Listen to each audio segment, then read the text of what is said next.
Mehdi Laribi demande des glaçons dans une boîte de nuit de Phuket en février 2023. Félix Bingui fait le même geste. Cette dispute dérisoire entre deux criminels français en vacances va déclencher 49 homicides à Marseille et transformer la deuxième ville de France en champ de bataille comparable à Medellín. Un échange de politesse autour d'un verre qui coûtera des dizaines de vies. Marseille, quartier de Bassins, 3h42 du matin. Sirènes hurlantes, uniformes cagoulés, portes défoncées à coups de bélier. Dans l'aube blafarde du 15 novembre 2023, plus de 200 policiers de la BRI, du GIGN et de l'OFAST lancent simultanément 47 perquisitions à travers la France. L'opération Bouclier, la plus massive jamais déployée contre le crime organisé français, vise à décapiter définitivement la DZ Mafia. 6 mois de surveillance, d'écoute, d'infiltration numérique convergent vers ce moment crucial. Pourtant, que se passe-t-il vraiment derrière les barreaux de haute sécurité ? Dans les cellules obscures des prisons françaises, des téléphones clandestins vibrent déjà. Le cartel français le plus puissant de l'histoire s'apprête à démontrer une vérité glaçante. Couper la tête d'une hydre ne fait que multiplier ses serpents. Entre les murs de béton armés de Condé-sur-Sarthe, prison de haute sécurité où sont enfermés les terroristes les plus dangereux d'Europe, Amin Wallan, 31 ans, alias Jadisco, reçoit les premières informations. Transféré ici en novembre 2025 pour isoler définitivement ce cerveau opérationnel de la DZ Mafia, il continue pourtant de coordonner un empire criminel de 6 milliards d'euros annuels via des circuits de communication que les autorités peinent encore à démanteler. Pour comprendre cette somme vertigineuse, elle pourrait financer la construction de 15 hôpitaux modernes ou payer les salaires annuels de 200 000 enseignants. Son transfert dans cette forteresse carcérale, théoriquement impénétrable, devait marquer la fin de son règne. Au lieu de cela, il illustre l'une des réalités les plus troublantes du crime organisé moderne. La prison est devenue le quartier général d'une organisation qui n'a jamais été aussi puissante qu'aujourd'hui. Bassins, cité HLM du 15e arrondissement de Marseille, années 90. Immeubles de béton gris construits dans l'urgence des 30 glorieuses, balcons décrépits, ascenseurs vandalisés, halls d'entrée transformés en territoire de non-droit. C'est dans ce décor de désolation urbaine que grandissent Mehdi et Lamine Laribi, futurs fondateurs de l'organisation qui terrorisera la France. Mehdi, né en 1990, accumule ses premières condamnations avant sa majorité. Vol, dégradation, violence s'enchaînent dans son dossier judiciaire. À 16 ans, il collectionne déjà 16 mentions au casier judiciaire, comme d'autres accumulent les bons points à l'école. Son univers se résume à quelques centaines de mètres carrés. La cité, le commissariat, le tribunal pour enfants. Pourtant, en 2007, un événement improbable vient éclairer cette trajectoire apparemment tracée vers le crime. Karine Dridi, réalisateur français d'origine tunisienne, arpente les quartiers nord de Marseille à la recherche de visages authentiques pour son prochain film. Dans les couloirs sombres de Bassins, il croise Mehdi Laribi. Quelque chose dans le regard de cet adolescent de 17 ans l'interpelle. Une intensité, une gravité précoce, une présence magnétique qui transcende son environnement de béton. Le cinéaste lui propose un rôle dans Kamsa, long métrage qui sortira en 2008. Pendant quelques semaines, Mehdi Laribi goûte à un autre monde. Plateau de tournage professionnel, technicien expérimenté, promesse d'une carrière artistique qui pourrait le sortir de l'enfer des cités. Cette parenthèse dorée aurait pu changer le cours de son existence. Elle ne sera qu'un bref éclat de lumière avant la plongée définitive dans les ténèbres du crime organisé. L'année 2011 marque le basculement définitif. Mehdi Laribi, désormais âgé de 21 ans, a troqué les rêves de cinéma contre la réalité brutale du trafic de drogue marseillais. Avec son frère Lamine, il structure un réseau centré sur la cité des Micocouliers, dans le 14e arrondissement. Leur approche, une violence inouïe pour éliminer la concurrence et s'emparer des points de deal les plus lucratifs. Le 25 décembre 2011, cette tactique d'intimidation atteint son paroxysme avec un triple meurtre qui glacera d'effroi le milieu criminel marseillais. Sonny Albarello, 20 ans, Nouri Wallan et Mohamed Bouembel, 19 ans. 3 jeunes hommes liés aux activités des frères Laribi sont retrouvés carbonisés dans un véhicule incendié au Pen Mirabeau. Les enquêteurs baptisent ce carnage le barbecue marseillais. Cette exécution marque la naissance sanglante de ce qui deviendra la DZ Mafia. Le procès de 2015 semblait sceller définitivement le sort des frères Laribi. Lamine écope de 25 ans de réclusion criminelle, Mehdi de 10 ans d'emprisonnement. Pour les autorités, l'affaire était close. Une bande de jeunes délinquants particulièrement violents venait d'être neutralisée par la justice. Cette lecture rassurante masquait pourtant une vérité terrifiante. Loin de marquer la fin d'un réseau criminel, ces condamnations en constituaient paradoxalement l'acte de naissance. Dans les cellules des maisons d'arrêt françaises, une nouvelle génération de criminels allait forger les fondements d'une organisation d'une ampleur jamais vue sur le territoire national. Maison d'arrêt des Baumettes, Marseille, 2013. Derrière les murs de cette prison surpeuplée et vétuste, une révolution silencieuse se prépare. Amine Oualan, 21 ans, purge une peine de 10 ans pour une série de braquages de bijouterie d'une violence inouïe. Originaire de la cité des Micocouliers, il connaît de réputation les frères Laribi, mais c'est en détention qu'il va véritablement faire leur connaissance. Les parloirs, les coursives, les cellules deviennent les lieux de gestation d'une alliance criminelle inédite. Oualan, surnommé Mamine par ses codétenus, possède un cerveau organisationnel hors du commun.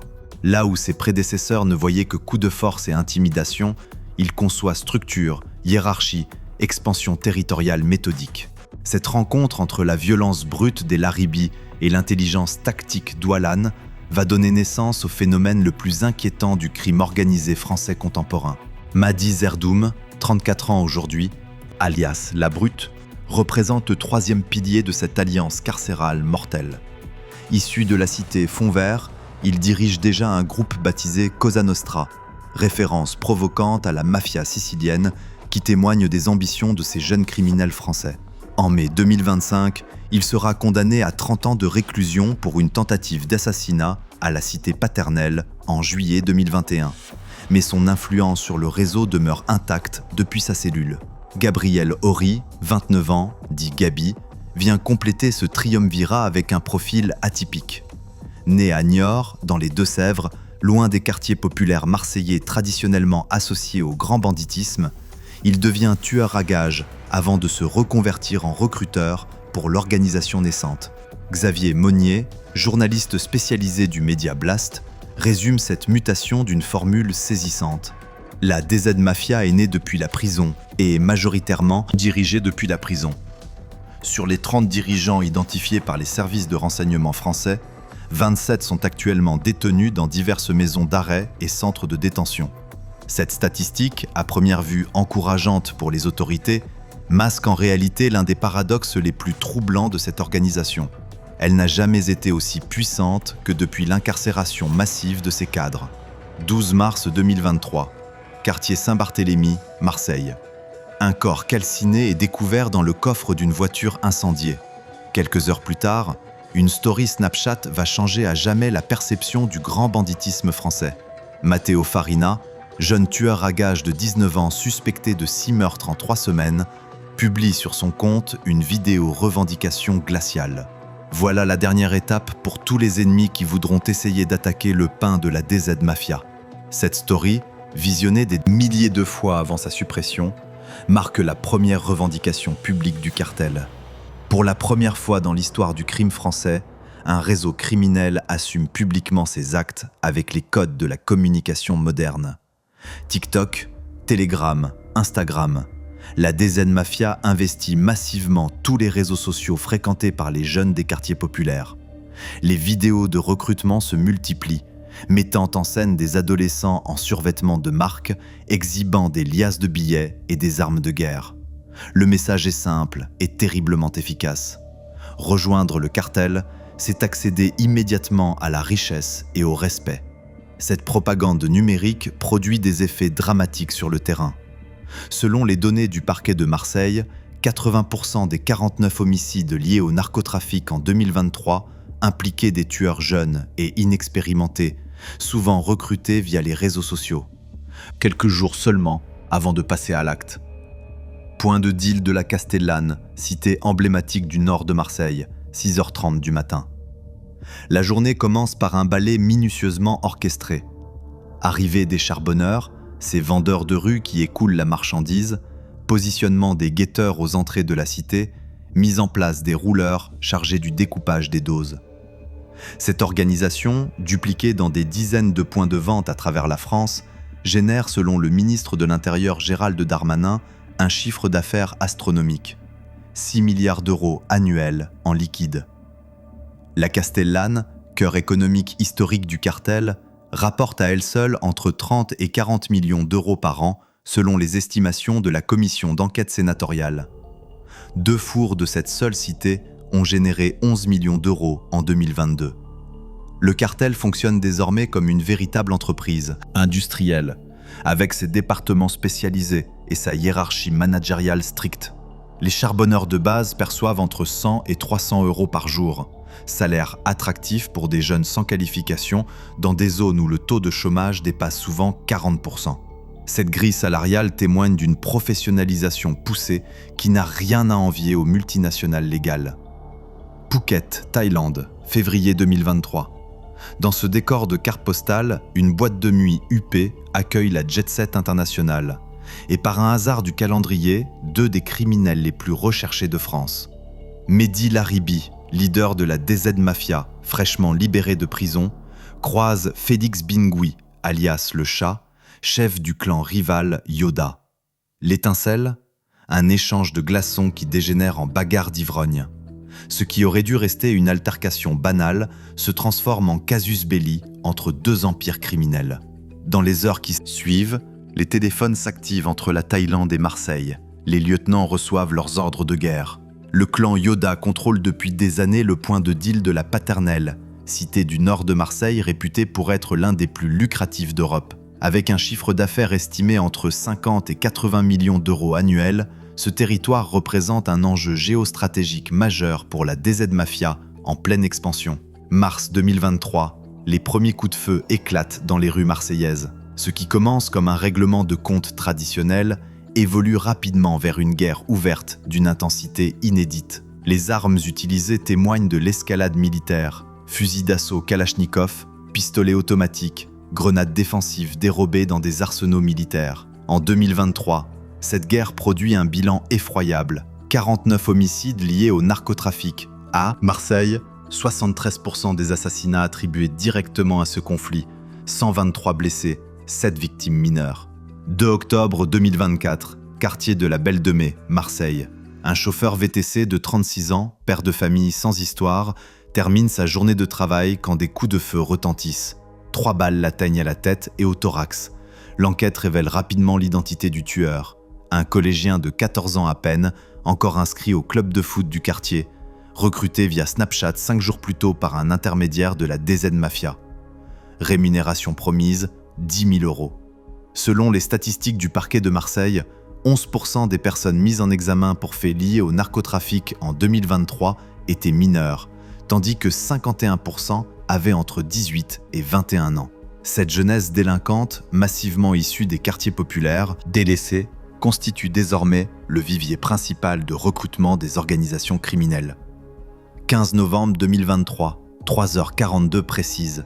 Simultanément à Marseille, Lyon, Toulouse, Clermont-Ferrand, Dijon, Rennes et même Bruxelles, 200 policiers défoncent 47 portes. L'opération Bouclier mobilise des moyens sans précédent. 6 mois de surveillance ont permis d'identifier l'organigramme complet de la DZ Mafia et ses ramifications européennes. Les résultats immédiats sont spectaculaires. 189 personnes mises en examen en 2023, 200 suspects interpellés en 2025, 107 placés en détention provisoire. Les saisies dépassent 10 millions d'euros. Prison de haute sécurité de Condé-sur-Sarthe, cellule d'isolement, 23h15. Amin Oualan active discrètement un téléphone portable de la taille d'un briquet. Cet appareil, introduit clandestinement, malgré les fouilles systématiques et les brouilleurs d'ondes, lui permet de maintenir le contact avec son empire criminel via des applications de messagerie cryptée. En quelques minutes, il coordonne l'approvisionnement de 3 points de deal, valide le recrutement de nouveaux soldats et donne son accord pour l'élimination d'un dealer concurrent. La prison de haute sécurité, censée l'isoler du monde criminel, n'est devenue qu'un bureau directionnel délocalisé. Clermont-Ferrand, quartier de la Fontaine du Bac, septembre 2024. Une voiture incendiée avec un corps carbonisé est découverte dans cette ville auvergnate réputée pour sa tranquillité provinciale. Éric Serfas, procureur de la République, confirme avec gravité: nous avons des indices qui permettent de penser que des acteurs de la DZ Mafia sont intervenus à Clermont-Ferrand pour agir comme prestataires de services macabres. Le cartel marseillais exporte désormais ses méthodes d'intimidation dans la France profonde. Cité Fontvert, Marseille, 14e, 7h30 du matin. Zaya, 45 ans, mère de 3 enfants, s'apprête à sortir faire ses courses quand elle aperçoit les sentinelles postées aux entrées de la résidence. 3 adolescents cagoulés, armés de talkie-walkie et de pistolets automatiques, filtrent les entrées et sorties de la cité. Chaque voiture est contrôlée, chaque coffre inspecté. On vit dans un autre monde ici, on vit l'enfer, témoigne-t-elle. On a peur de prendre une balle perdue depuis qu'on a tiré à la Kalachnikov au pied du bâtiment C. Décembre 2024, prison des Baumettes, Marseille. L'impensable se produit. Un contrat de 120 000 € est mis publiquement sur la tête du directeur adjoint de l'établissement pénitentiaire. L'annonce, diffusée sur TikTok par des comptes liés à la DZ Mafia, franchit un tabou absolu. Le 2 décembre, cette menace se concrétise. 2 individus cagoulés et armés sont interpellés aux abords du domicile du directeur adjoint. Karine Lagier, directrice de l'établissement, fait également l'objet de menaces précises. Les 2 responsables sont contraints d'abandonner leurs fonctions et placés sous protection policière rapprochée. Aujourd'hui, tandis que vous écoutez ces mots, dans une cellule de haute sécurité, un téléphone vibre. Un nouvel ordre vient d'être donné. La machine criminelle continue de tourner, plus puissante que jamais, défiant l'État français dans une guerre dont l'issue demeure incertaine.